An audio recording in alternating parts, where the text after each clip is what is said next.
오늘 주신 하나님 말씀은 요나서 1장 1절부터 17절까지 말씀이에요.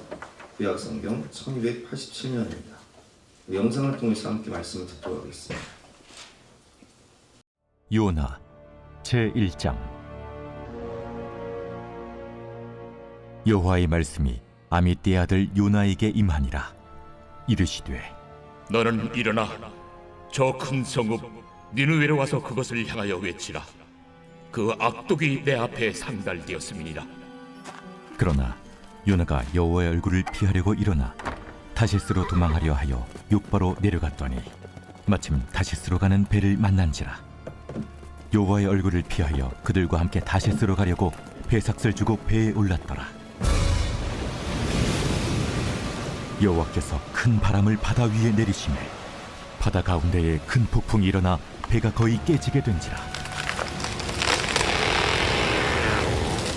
사공들이 두려워하여 각각 자기의 신을 부르고 또 배를 가볍게 하려고 그 가운데 물건들을 바다에 던지니라.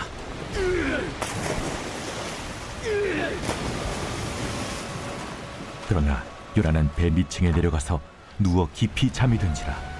선장이 그에게 가서 이르되 자는 자여 어찌함이냐. 일어나서 내 하나님께 구하라. 혹시 하나님이 우리를 생각하사 망하지 아니하게 하시리라 하니라. 그들이 서로 이르되 자, 우리가 제비를 뽑아 이 재앙이 누구로 말미암아 우리에게 임하였나 알아보자. 하고 곧 제비를 뽑으니 제비가 요나에게 뽑힌지라. 무리가 그에게 이르되 청하건대 이 재앙이 누구 때문에 우리에게 임하였는가 말하라. 내 생업이 무엇이며 내가 어디서 왔으며 내 나라가 어디며 어느 민족에 속하였느냐? 나는 히브리 사람이요 바다와 육지를 지으신 하늘의 하나님 여호와를 경외하는 자로라.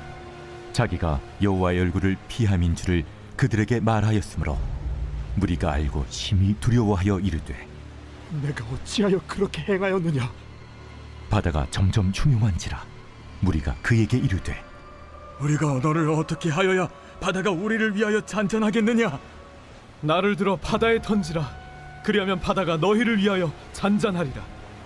너희가 이 큰 폭풍을 만난 것이 나 때문인 줄을 내가 아노라. 그러나 그 사람들이 힘써 노를 저어 배를 육지로 돌리고자 하다가 바다가 그들을 향하여 점점 더 흉흉함으로 능히 못한지라. 무리가 여호와께 부르짖어 이르되 여호와여, 구하고 구하오니 이 사람의 생명 때문에 우리를 멸망시키지 마옵소서. 무지한 피를 우리에게 돌리지 마옵소서. 주 여호와께서는 주의 뜻대로 행하심이니이다. 요나를 들어 바다에 던지매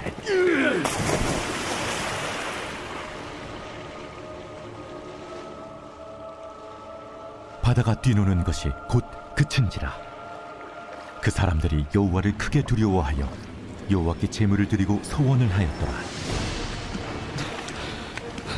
여호와께서 이미 큰 물고기를 예비하사 요나를 삼키게 하셨습니다.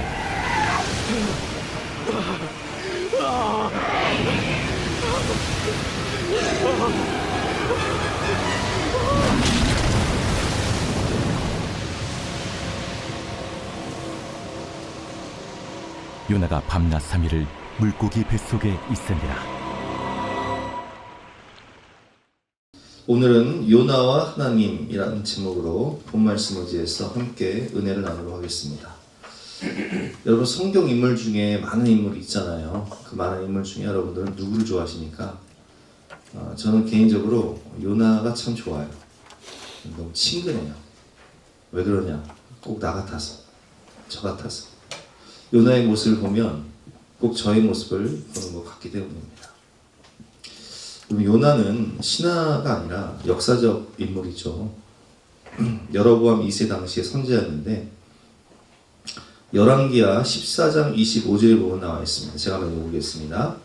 이스라엘 하나님 여호와께서 그의 종 가드헤벨 아미떼 아들 선지자 요나를 통하여 하신 말씀과 같이 여로보암이 이스라엘 영토를 회복하되 하맛 어귀에서부터 아라바 바다까지 하였으니 아멘. 북이스라엘의 선지자였던 요나는 주전 8세기 북이스라엘의 가장 전성기였던 여로보암 2세 때의 선지자입니다. 근데 그 요나는 예수님께서도 설교할 때 말씀을 하셨죠. 요나의 표적.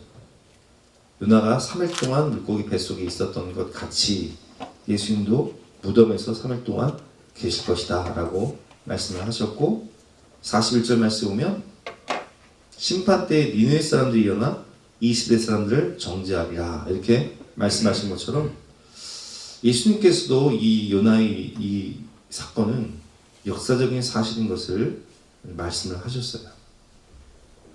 오늘 이 요나서를 통해서 우리가 함께 배울 것이 있습니다.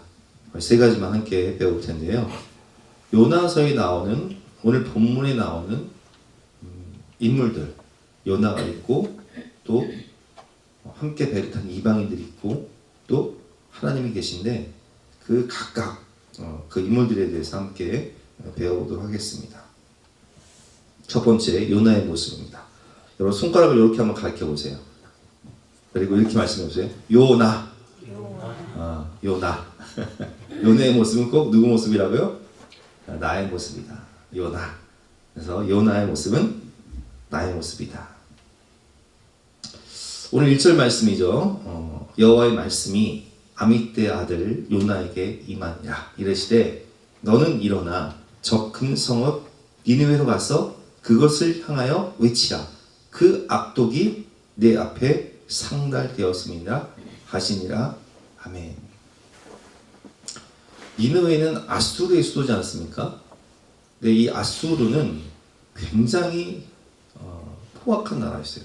그러니까 아수르 제국이라고 하는데 사실 영국 고고학자들이 이 아수르의 유적지를 발굴을 해서 엄청난 유물이 나오기 전까지는 사람들이 아이 과연 성경에 뭐 바벨론이나 아수르 같은 나라가 있었겠냐 이렇게 의심을 했는데 한 150년 전에 영국의 고고학자들이 이 아수르 유적지에서 엄청난 아수르 제국의 유적들을 발견을 했는데 이 아수르 제국은 굉장히 포악한 나라였어요. 그래서 정복한 나라들을 아주 무참히 짓밟고 그 정복한 성이나 그 나라의 귀족들 그리고 그 고관들을 다 이렇게 목을 잘라서 죽일 만큼 굉장히 죄악이 가득한 나라였다는 것을 알 수 있습니다. 그래서 2절 말씀에 보면 하나님께서 뭐라고 말씀하시죠? 너는 일어나 저 큰 성읍 니느웨로 와서 그것을 향하여 외치라. 그 악독이 내 앞에 상달되었으니라 하시니라. 하나님은 그 모든 악독을 다 보고 계셨어요. 그래서 그들을 심판하시기 전에 그들에게 기회를 주시기 위해서 요나를 보내시는 것입니다. 요나라는 뜻은 비둘기라는 뜻이에요. 비둘기는 전령이죠. 그래서 우리가 그 창세기를 보면 노아의 홍수 사건 때 이제 비가 그치고 물이 줄어들 때 노아가 무슨 새를 보내죠? 처음에는 까마귀를 보냈다가 두 번째, 세 번째, 네 번째는 비둘기를 보내잖아요. 이 비둘기는 전령이에요. 고대 시대는 이 비둘기를 통해서 비둘기 다리에다가 이 소식을 전하기 위한 종이를 그 파피루스를 묶어서 이렇게 보냈단 말이에요. 그 요나의 뜻은 무슨 뜻이에요? 비둘기, 전령이다. 그래서 하나님의 말씀을 전하는 전령이었습니다.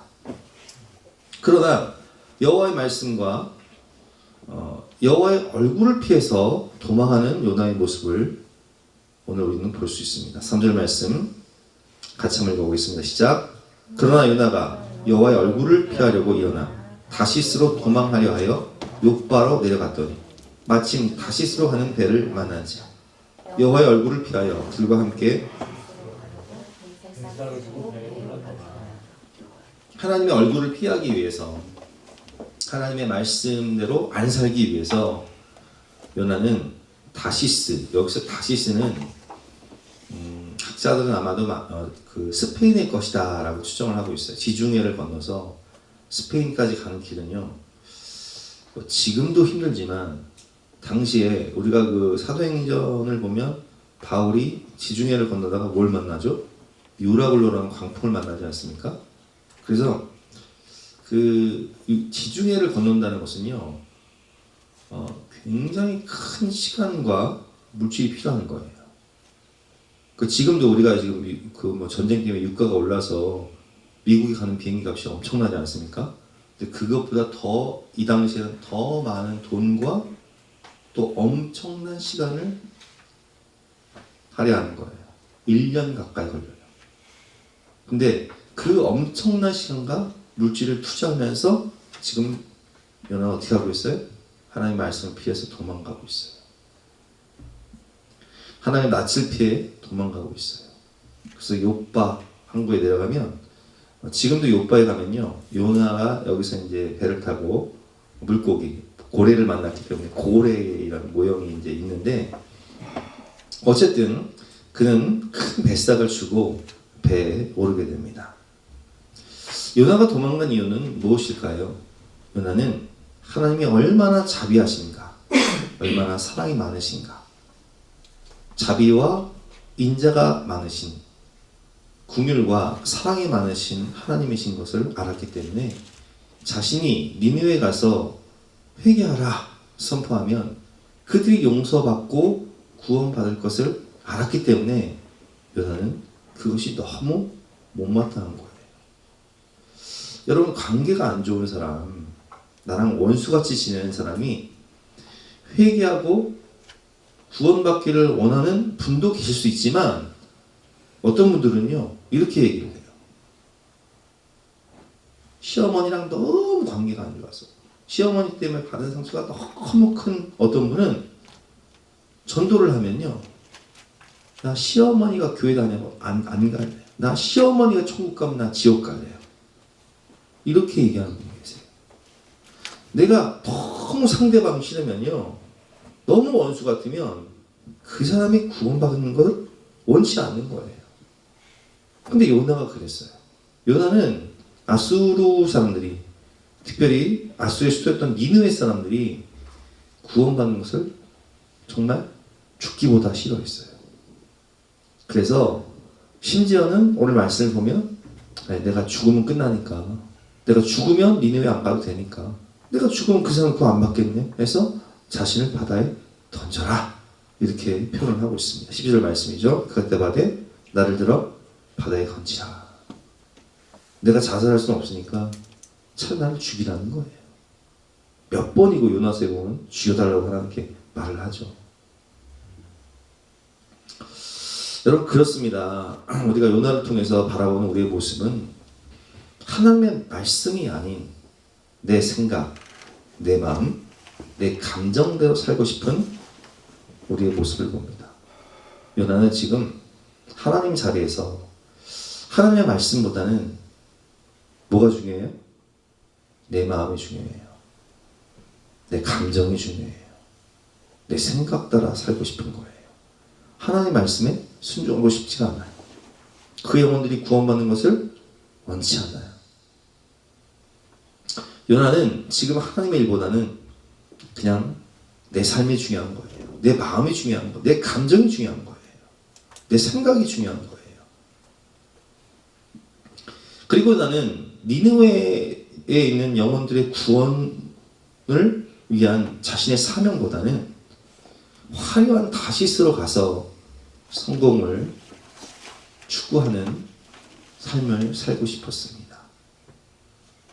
영혼이야 죽든 말든 지옥에 가든 말든 무슨 상관이냐며 이기적으로 살아가는 모습을 볼 수 있습니다. 여러분, 이 모습이 바로 저와 여러분의 모습은 아닙니까? 성공주의 목회 신화를 포기하라라는 책을 보면, 제가 신학대학 다닐 때 읽었던 책인데, 이 다시스가 얼마나 화려한 곳인가를 설명을 하고 있는데, 지금도 스페인 가면 참 화려하지 않습니까? 요나는 그냥 스페인으로 떠나서 거기서 자기 나름대로의 성공을 추구하면서 행복하게 살고 싶지, 니느웨로 가서 그 영혼들을 구원하기 위한 십자가의 전달자로 살고 싶은 마음이 없었던 거예요. 저도 그랬어요. 제가 목회자가 되고 싶었겠습니까? 개척교회 목사가 되라고는 저는 생각하지 않았어요. 저도 믿음은 있었지만 제 생각에는 그냥 나중에 사업해서 돈 많이 벌어서 헌금 많이 하는 장로님이 되면 되겠다, 이러고 생각하고 그냥 열심히 세상 것을 따라서 다시스로 떠나서 화려한 도시로 떠나서 성공을 추구하며 살고 싶은 마음이 있었죠. 하나님의 말씀보다는 그냥 내 감정 따라, 내 생각 따라, 내 성공 따라, 세상 것 따라 살고 싶은 그런 마음이 가득했던 과거의 모습이 있었습니다. 그러나 불순종의 결과는 어떻습니까? 하나님의 낯을 피하여 하나님과 반대되는 방향으로 가는 인생의 특징은 뭐냐? 내려가는 특징이에요. 그래서 본문에 반복적으로 등장하는 단어가 뭐냐면 내려갔다. 요나가 내려갔다. 3절 말씀이죠. 같이 한번 읽어보겠습니다. 시작. 그러나 요나가 여호와 얼굴을 피하려 일어나 다시스로 도망하려 하여 요바로 내려갔더니. 자, 그래서 요바로 내려갔어요. 배를 탔어요. 그 배는 정말 몇 달에 한 번씩 가는 배예요. 왜냐면 이 지중해를 건너서 스페인에서 요바, 지금의 이스라엘 땅인 요바로 가기 위해서는요 엄청난 시간이 필요하고 목숨을 걸어야 되는 거예요. 바울이 유라굴로 광풍을 만나는 것처럼, 또 오늘 본문에 광풍을 만나는 것처럼 지중해는요 계절에 따라서 광풍이 일어나기 때문에 정말 목숨 건 항해란 말이에요. 그러니까 배가 많이 없어요. 근데 순풍에 돛단 듯이 그냥 순적하게 그 배를 만난 거예요. 그래서 그 배를 탄 거예요. 할렐루야 했겠죠, 처음에는. 근데 4절 말씀 보니까 여호와께서 큰 바람을 바다 위에 내리심에 바다 가운데 큰 폭풍이 일어나 배가 거의 깨지게 된지라. 큰 폭풍을 만나게 됩니다.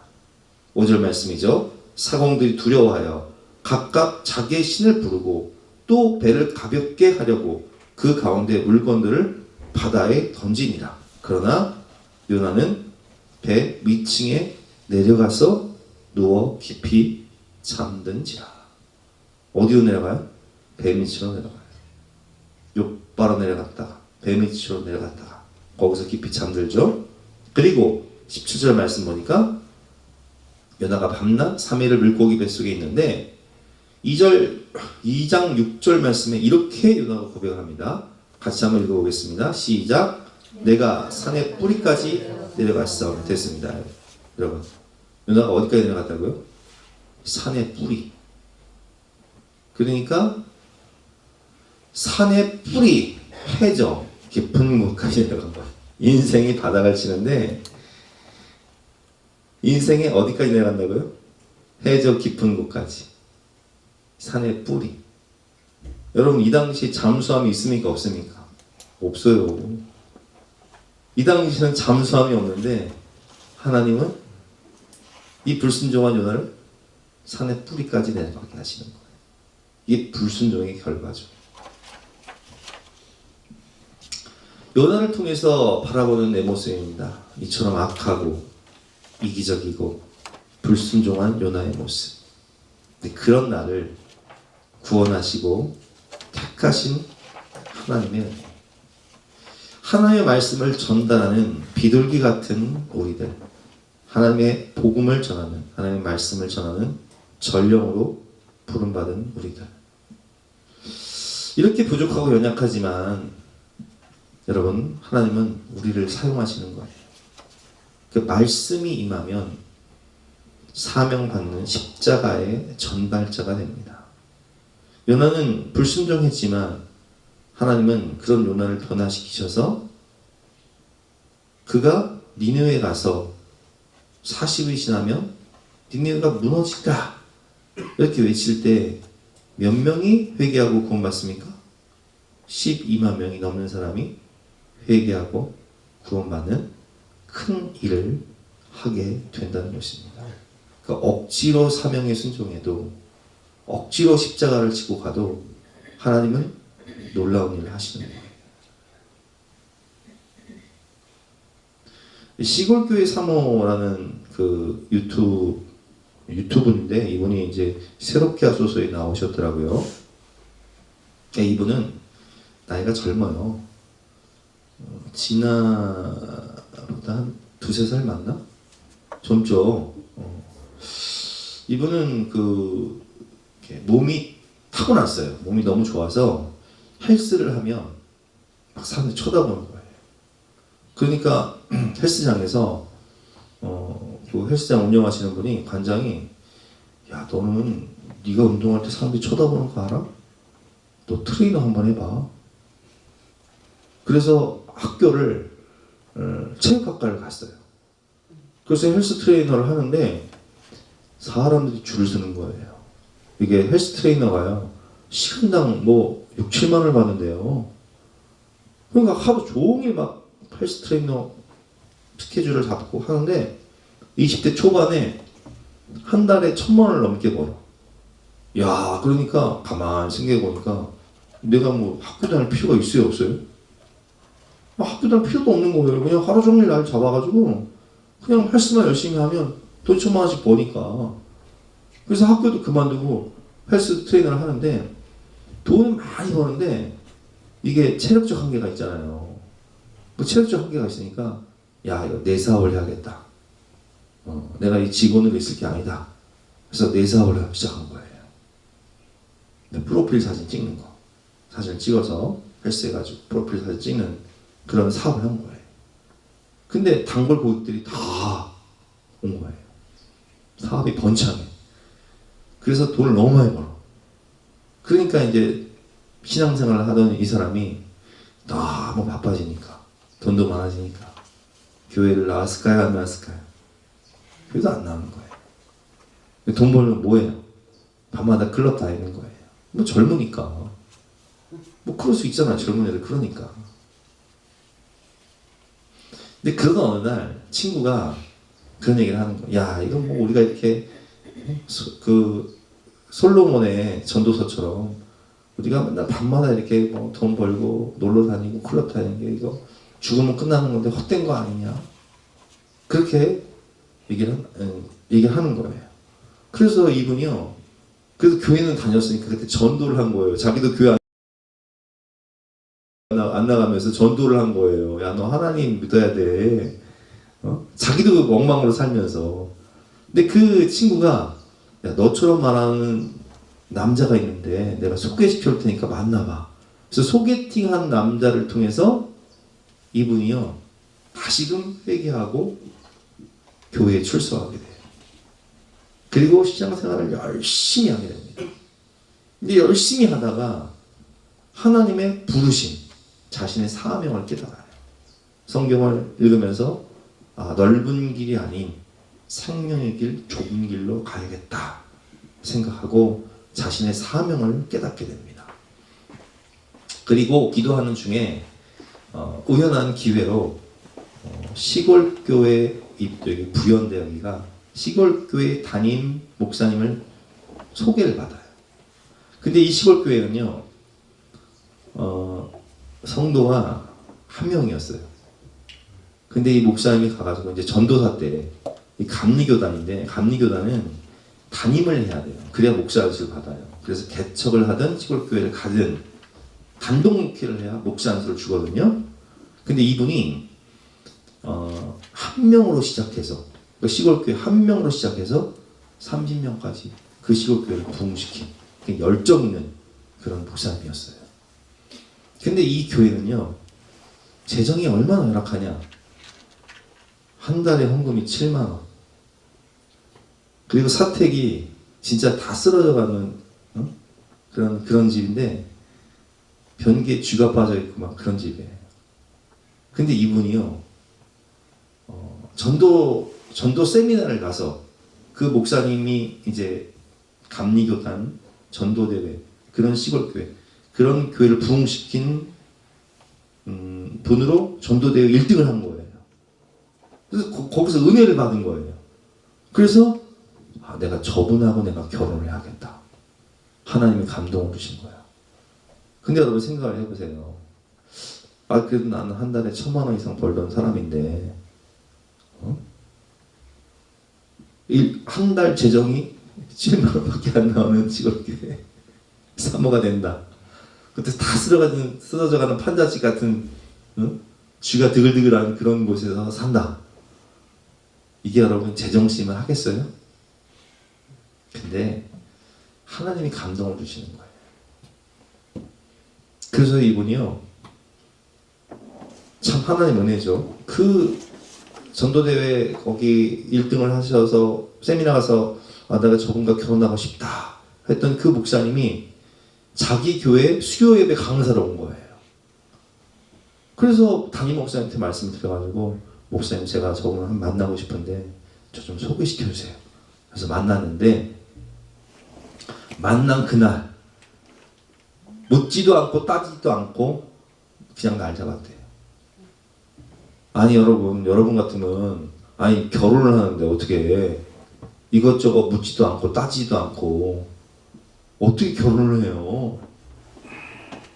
아니 시골교회 목사 입장에서는 이렇게 믿음 좋고 이쁜 여성분이 결혼을 하자는데 마다할 이유가 있습니까 없습니까? 안 그래도 저도 경험해봤지만 안 그래도 소개팅 나가봤자 맨날 퇴짜만 맞고 누가 이런 시골교회 사모하려고 해요? 근데 할렐루야죠, 할렐루야. 다짜고짜 날 잡자니까. 그래서 결혼을 했어요. 근데요, 이분이요 시골교회 사모님이 돼서 목사님하고 목회를 하는데요, 너무 잘해. 주일마다 성도님들 식사를 그냥 맛있게 만들어서 대접하고. 근데 하나님 은혜로 이분이 결혼할 때는요, 가보니까 큰 교회에서 지원을 해줘가지고 사택이 다 리모델링이 돼 있는 거예요.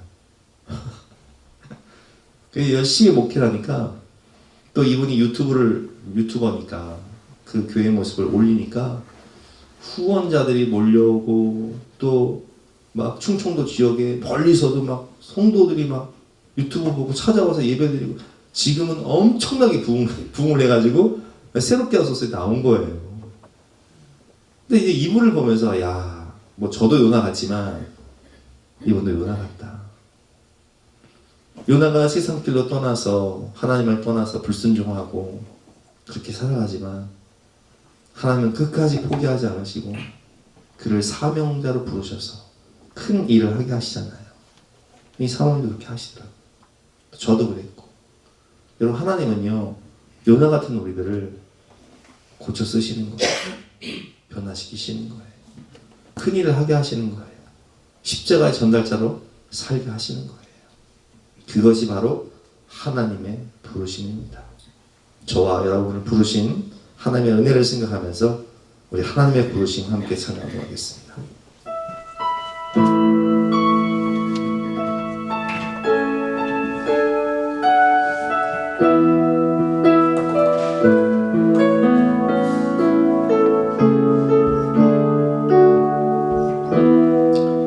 하나님의 부르심에는 후회하심이 없네. 내가 이 자리에 선 것도 주의 부르심이라. 하나님의 부르심에는 결코 실수가 없네. 나를 부르신 하나님의 신실하심을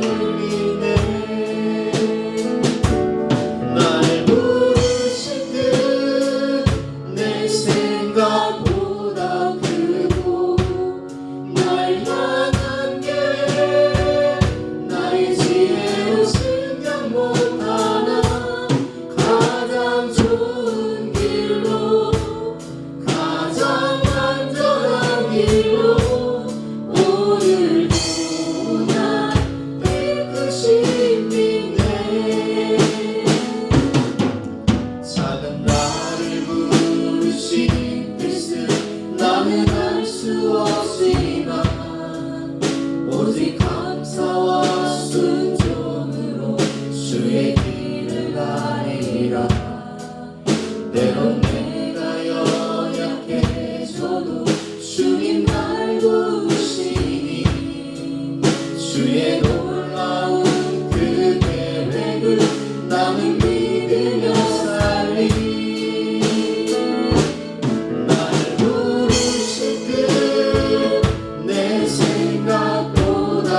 길로 신실하신 주를 찬양해. 아멘. 두 번째는 이방인의 모습들인데요. 요나는 잘못된 선민 사상을 가지고 있었죠. 그래서 이스라엘 백성만 구원받아야 된다는 잘못된 선민 사상을 가지고 있었습니다. 그래서 요나는 이기심 때문에, 교만 때문에 이방인들이 구원받는 것, 특히 니느웨 사람들이 구원받는 것을 원치 않았는데, 요나서의 특징을 보면 이런 요나와 이방인들이 대조가 돼요. 이방인들의 모습이요, 참 사람들이 따뜻해, 그리고 지혜로워, 그리고 믿음이 있어요. 오늘 본문을 한번 살펴보도록 하겠습니다. 하나님을 모르는 이방인의 선장의 권면이죠. 6절 말씀 같이 한번 읽어보겠습니다. 시작. 선장이 그에게 가르쳐 이르되 자는 자여 어찌하느냐, 일어나서 내 하나님께 구하라. 혹시 하나님이 우리를 생각하사 망하지 아니하게 하시리라 한다. 이방인 선장이 요나한테 뭐라고 얘기해요? 너 하나님께 기도해야 돼. 하나님께 기도해야 우리가 살지. 이방인 선장이 지금 요나를 권면하고 있는 거예요. 믿음이 없는 요나를, 불순종한 요나를. 자, 결국 이 사건이 누구 때문에 일어났는지 제비를 뽑았는데 요나가 뽑혔습니다. 그래 묻죠. 무리가 그에게 이르되 이 재앙이 누구 때문에 우리가 임하는지 말하라. 내 생업이 무엇이며 내가 어디서 왔으며 내 나라가 어디며 어느 민족에게 속하였냐 하니 그가 대답하되 나는 히브리 사람이요 바다와 육지를 지으신 한대 하나님 여호와를 경외하는 자로다 하고. 자, 이 본문을 보면 요나를 구원하기 위해서 이 이방인들이 얼마나 애를 쓰는지 그 모습이 나와 있어요. 자, 이 풍랑을 만난 게 누구 때문이에요?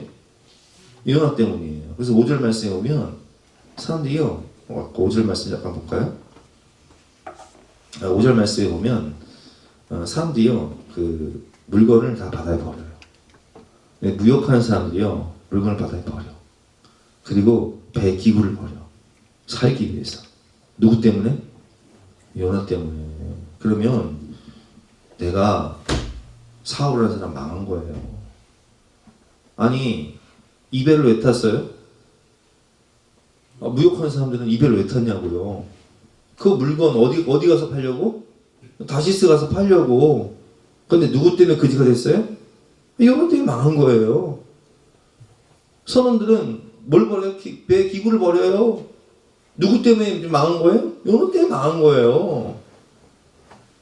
근데요, 10절부터 보겠습니다. 자기가 여호와의 굴을 피함인 줄을 그들에게 말하였으므로 무리가 알고 심히 두려워하여 이르되 내가 어찌하여 그렇게 행하였느냐. 책망을 받죠. 네가 어찌하여 그렇게 했느냐. 너 때문에 우리 망했다. 책망 받는 거예요. 근데요, 요나가 자신을 막 바다에 던지라고 얘기를 하는데, 나를 던지면 풍랑이 잠잠해질 것이다 얘기하는데, 13절 말씀 한번 읽어보겠습니다. 13절 시작. 그러나 그 사람들이 힘써 노를 저어 배를 육지로 돌리고자 하다가 바다가 그들을 향하여 점점 더 흉흉함으로 능히 못한지라. 아멘. 처음에 이 선원들이요, 요나를 바다에 던져요? 안 던져요? 안 던져요. 왜? 이 사람들 생명이니까. 요나도 누군가의 자식이고, 요나가 결혼을 했는지 안 했는지는 안 나오지만 혹시 결혼을 했다면 누군가의 아빠일 거 아니에요. 생명을 소중히 여기는 거예요. 여러분, 우리 인간들은요, 우리 사람은요, 하나님을 인정을 하든 안 하든, 기독교인이든 아니든 모두가 하나님의 형상을 따라, 하나님의 이 형상이라는 뜻은 지정이에요. 하나님의 인격이에요. 하나님의 형상을 따라 지음받은 사람이기 때문에 인격이 있어요. 하나님 마음이 있다고요. 영혼, 생명을 사랑하는 마음. 그 믿지 않는 사람들도요, 어려움 당한 사람들, 교통사고 나서 막 차가 뒤집어 있으면 힘을 합쳐가지고 막 그 차를 막 이렇게 세우는 거예요. 막 끄집어내는 거예요. 이게 하나님의 성품이에요. 영혼을 사랑하는 마음, 생명을 소중히 여기는 마음. 여러분, 예수 믿지 않는 사람들도요, 이런 마음이 있다는 거예요. 우리가 예수 믿기 이전에 이런 마음이 있었다는 거예요. 요나의 불순종에도 불구하고, 그 불순종을 통해서 막대한 피해를 봤음에도 불구하고 이방인들은 요나를 구원하기 위해서 애를 쓰고요. 그리고 이 사건을 통해서 요나의 불순종을 통해서 이방인들은 하나님을 만나는 은혜를 경험하게 됩니다. 악을 선으로 바꾸시는 하나님의 은혜죠. 창세기 45장에 보면 요셉이 형들에 의해서 애굽으로 팔리잖아요. 근데 나중에 형들을 용서하면서 이렇게 고백을 해요. 창세기 45장 5절 말씀 같이 한번 읽어보겠습니다. 시작. 당신들이 나를 이곳에 팔았다고 해서 근심하지 마소서. 한탄하지 마소서. 하나님이 생명을 구원하시려고 나를 당신들보다 먼저 보내셨나이다. 여러분, 요나는 악한 생각으로 하나님의 낯을 실패하여서 불순종해서 다시스로 가는 배를 탔어요. 결국 그 사건을 통해서 선장들과 무역하는 사람들은 큰 손해를 입었어요. 그러나 하나님은 악을 선으로 바꾸사 그 사건을 통해서 누구를 만나게 하세요? 살아계신 하나님을 만나게 하시는 거예요. 창세기 50장 20절 당신들은 나를 헤아려 하였으나 하나님은 그것을 선으로 바꾸사 오늘과 같이 많은 백성의 생명을 구원하게 하시려 하셨나니. 악을 선으로 바꾸시는 하나님. 하나님을 모르던 이방인들, 선원들이 어떻게 변화되는지를 보겠습니다. 5절 말씀 같이 한번 읽어보겠습니다. 시작. 사공들이 두려워하여 각각 자기의 신을 부르고 또 배를 가볍게 하려고 그 가운데 물건들을 바다에 던지니라. 그러나 요나는 배 위층에 내려가서 누워 깊이 잠이 드는지라. 5절 말씀을 보면 사공들은 누구의 이름을 불러요? 각각 자기의 신을 불러요. 우상을 섬기던 사람들이었어요. 근데요, 그들이 변화가 돼요. 14절 말씀이죠. 우리가 누구에게 부르짖어요? 여호와께 부르짖어. 이르되 여호와여 구하고 구하옵나니. 간절하게 하나님께 기도를 하게 된 거예요. 이 사람의 생명 때문에 우리를 멸망시키지 마옵소서. 무지한 피를 우리에게 돌리지 마옵소서. 주 여호와께서는 주의 뜻대로 행하시리이다. 하나님의 주권을 인정하는 거예요. 하나님의 살아계심을 인정하는 거예요. 그리고 요나를 들어 바다에 던져버리죠. 16절 말씀 한번 읽어보겠습니다. 시작. 그 사람들이 여호와를 크게 두려워하여 여호와께 제물을 드리고 서원을 하였더라. 아멘. 이 사람들이요, 처음에 뭘 두려워해요? 세상을 두려워해요. 뭘 두려워해요? 상황을 두려워해요. 그래서 각각 자기의 신들의 이름을 불러요. 근데 16절 보니까 이제는 이 사람들이 누굴 두려워해요? 하나님을 두려워해요. 그리고 하나님께 제물을 드리고 하나님께 서원하는 인생을 살게 됩니다. 그럼 이 본문을 묵상하면서 뭘 깨닫게 됩니까? 상과 환경을 두려워하며 우상을 섬기던 그들이 이 사건을 통해서 하나님을 만나고 하나님을 두려워하게 되는 모습을 볼 수 있습니다. 요나서 4장에 보면 요나가 니느웨 가서 설교를 하는데 그 설교 내용이 이런 내용이에요. 40일이 지나면 니느웨가 무너지리라. 여러분, 40일이 지나면 니느웨가 무너지리라 라는 이 설교에 하나님이 들어가요, 안 들어가요? 회개가 들어가요, 안 들어가요? 성령이 들어가요, 안 들어가요? 예수가 들어가요, 안 들어가요? 이런 엉터리 설교가 어디 있어요? 40일이 지나면 니느웨가 무너지리라 라는 설교는요, 요나의 바람이에요. 40일이 지나면 니는 망해. 제발 그렇게 됐으면 좋겠다. 하나님도 안 들어가고 회개도 안 들어가고 성령도 안 들어가요. 근데 이 엉터리 설교를 듣고요, 니느웨 사람들 어떻게 해요? 죄를 뒤집어 쓰고 회개를 하네. 이 성령의 역사예요. 여러분, 그들이 변화가 돼요. 이방인들이 변화가 돼요. 그들이 구원을 받아요.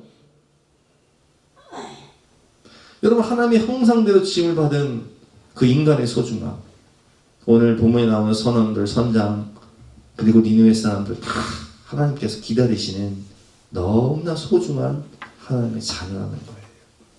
오늘도 예수 믿지 않고 하나님을 떠나서 방황하는 영혼들, 우리 가족들, 우리 친구들, 세상 밖에 있는 영혼들, 하나님이 너무나 소중하고 아끼시는 그런 하나님의 자녀들이라는 거예요. 예수님은 그런 영혼들, 우리 밖에 있는 양들이라고 표현하셨죠. 우린 다 우리 밖에 있는 양들이었어요. 우리는 유대인입니까? 이방인입니까? 우린 이방인이잖아요. 우린 다 우리 밖에 있는 이방인이었다고요. 그러나 하나님은 우리를 끝까지 기다리시며 어서 돌아오너라. 어서 지은 죄가 아무리 무겁고 크기로 내 어찌 못 감당하냐. 우리를 기다리시는 하나님의 사랑을 발견할 수 있는 것입니다. 죄악의 도성 니느웨도 포기하지 않으시는 하나님의 마음을 알 수 있죠. 에스겔 18장 23절 말씀 같이 한번 읽어보겠습니다. 시작. 주 여호와의 말씀입니다. 내가 어찌 악인이 죽는 것을 조금이라도 기뻐하여 그가 돌이켜 그 길에서 떠나 사는 것을 어찌 기뻐하지 아니하겠느냐. 아멘. 우리 하나님의 마음을 생각하면서 그 영혼들, 하나님을 떠나서 방황하고 있는 그 영혼들에게도 하나님의 사랑, 예수의 은혜가 필요함을 우리 고백하며 찬양하는 시간 갖도록 하겠습니다.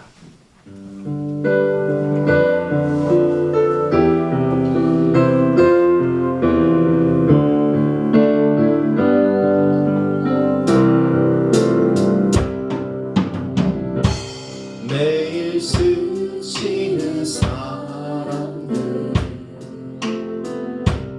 내게 무엇을 원하나 공허한 그 눈빛은 무엇으로 채우나 모두 자기 고통과 두려움 가득 감춰진 울음소리 주님 드시네 그들은 모두 주가 필요해 이제도 상한 마음 주가 요심해 그들은 모두 주가 필요해 모두 알게 되리 사랑의 주님 캄캄한 세상에서 빛으로 부름받아 잃어버린 자들과 나누라고 하시네 주의 사랑으로만 사랑할 수 있네 우리가 나눌 때에 그들 알겠네 그들은 모두 주가 필요해 깨지고 상한 마음 주가 요심해 그들은 모두 주가 필요해 모두 알게 되리 사랑의 주님. 여러분 그렇습니다. 하나님은 우리를 포기하지 않으세요. 요나도 포기하지 않으시고 니느웨 사람도 포기하지 않으시고 아무리 악한 악인이라도 하나님은 포기하지 않으십니다. 오늘 말씀을 통해서 우리가 깨달을 수 있는 것은 요나 같은 나 불순종하며 내 마음, 내 생각 따라 다시스를 향해 세상을 향해 내려가던 나 멸망의 도성, 화려한 취악의 도시 지옥문을 향해 달려가던 나를 포기하지 않으신 사랑의 추격자 하나님. 그 악한 니느웨 사람들도 포기하지 않으신 자비 하나님을 우리는 깨달을 수 있습니다. 여러분, 하나님이 나를 포기하지 않으신 것처럼 오늘도 하나님을 떠나서 방황하고 있는 우리의 가족들, 영혼들을 하나님의 끝까지 추격하세요. 붙잡으시오. 시편 139편 7절부터 한번 교독해 보겠습니다. 내가 주의 영을 떠나 어디로 가며 주의 앞에서 어디로 피하리까? 8절 시작.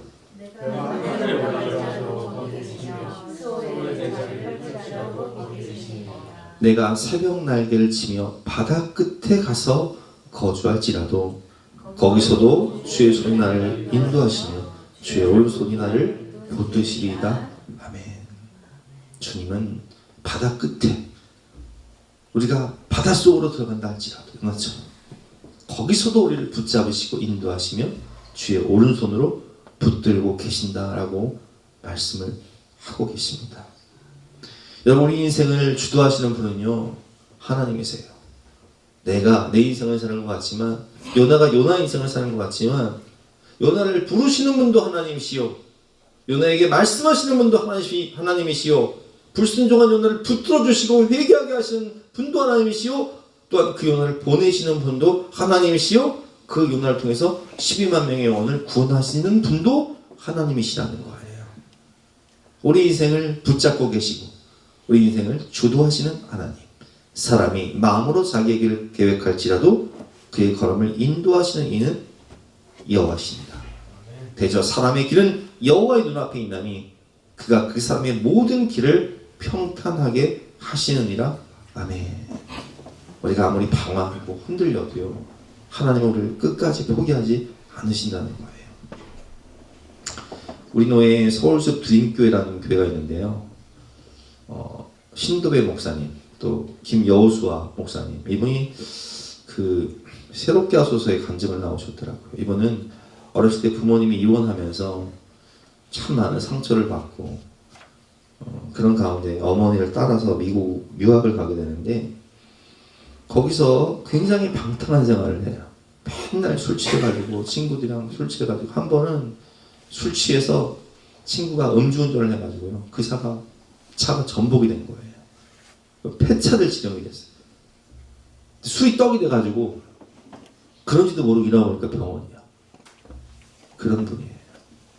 근데 하나님은요, 이분을 포기하지 않으세요. 그래서 어느 날 정말 하나님 은혜죠. 성령의 이끌림을 따라 어느 시골 교회를 갔는데, 그 시골 교회에서 부흥회를 하는데요, 다 할머니 할아버지만 앉아 있는데 젊은 사람은 자기 하나예요. 근데 우리 옛날에 그 부흥회 할 때 목사님들이 그랬잖아요. 이 자리에서 하나님께 인생을 바칠 분들 일어나라고 서원하고 막 그랬잖아요. 근데 설교를 듣는데 또 그런 부르심에 초청을 하는 거예요. 그래서 목사님이 생각할 때, 이제 그 당시에 청년이었으니까, 야, 저건 장사 되게 못한다. 여기 다 할머니 할아버지밖에 없고, 믿음 없는 나 하나밖에 없는데 뭐 그런 부르심에 초청을 할까 하고 앉아있는데, 누가 자기를 뒤에서 탁 이렇게 힘있는, 막 힘있게 딱 들어가지고 이렇게 세워주는 거야. 보니까 없어, 아무도. 누가 하신 거예요? 하나님이 하신 거예요. 근데 자기 인생은 어때요? 자기 인생은 맨날 술 취한 거 방탕한 가운데 방황하고 있는 인생인데, 근데 그 교통사고를 통해서 하나님 부르심, 콜링을 깨닫고,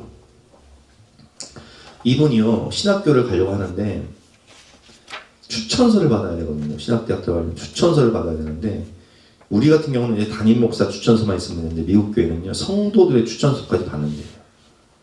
누가 추천을 해주겠어요? 이렇게 살아가는데. 그래서 한번 그래도 친한 집사님한테 부탁을 해서, 내가 신학대학 가려고 하는데 추천서 좀 써주세요 하니까, 그분이 며칠 고심하다가 이렇게 얘기했대요. 제가 생각할 때 당신 같은 사람은 안 가는 게 맞습니다. 그래서 이제 자기는, 그럼 됐다. 나는 어차피 갈 마음도 없었는데, 근데 하나님께 소원을 해가지고, 소원한 거기 때문에 내가 그냥 예의상 가려고 했는데, 아무도 추천 안 해주니까 어떻게 해요? 그래서 신학대학 추천서를 이제 못 받았으니까 그대로 썼대요. 내가 하나님께 소원을 했고 내가 가려고 했는데 사람들이 나보고 가지 말려고 한다. 내 삶이 이러니까 나 술 담배도 못 끊고 맨날 이렇게 살아가는데 그래서 내가 입학 어디서 내지만 당신들이 거부하면 할렐루야 했는데 신약대에서 연락 온 거예요.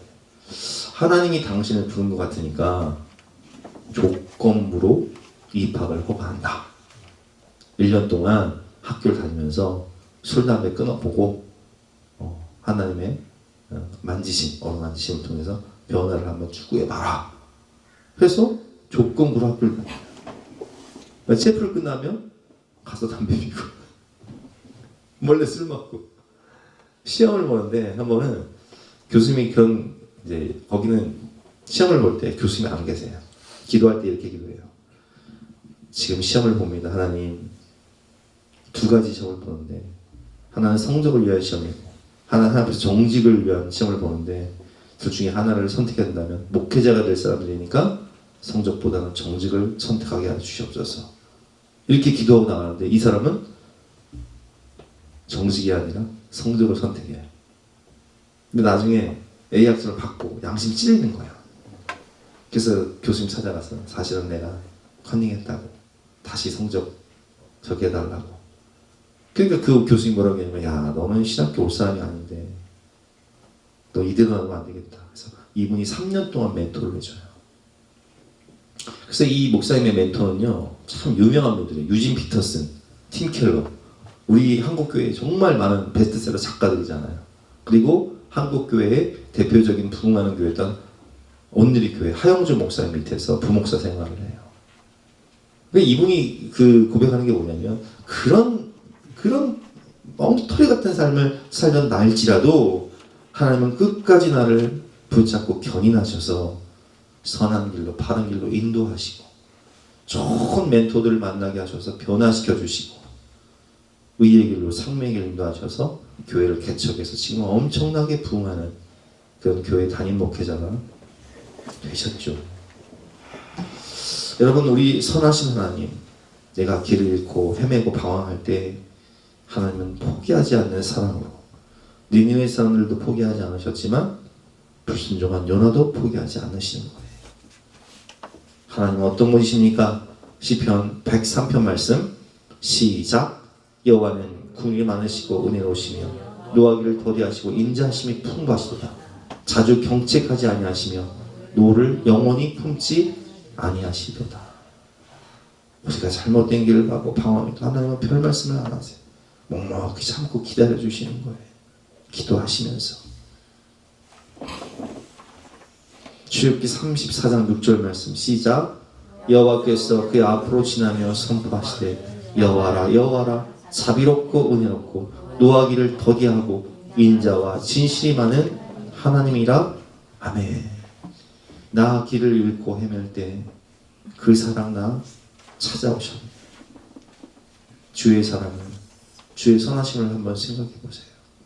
이런 나를 포기하지 않고 그 영혼들도 니느웨 같은 사람들, 그 이방인들도 포기하지 않고 사랑의 주격자로 오늘도 우리를 붙드시고 인도하시는 하나님의 은혜와 사랑, 우리 그 사랑을 생각하면서 함께 찬양하고 기도하는 시간 도록겠습니다.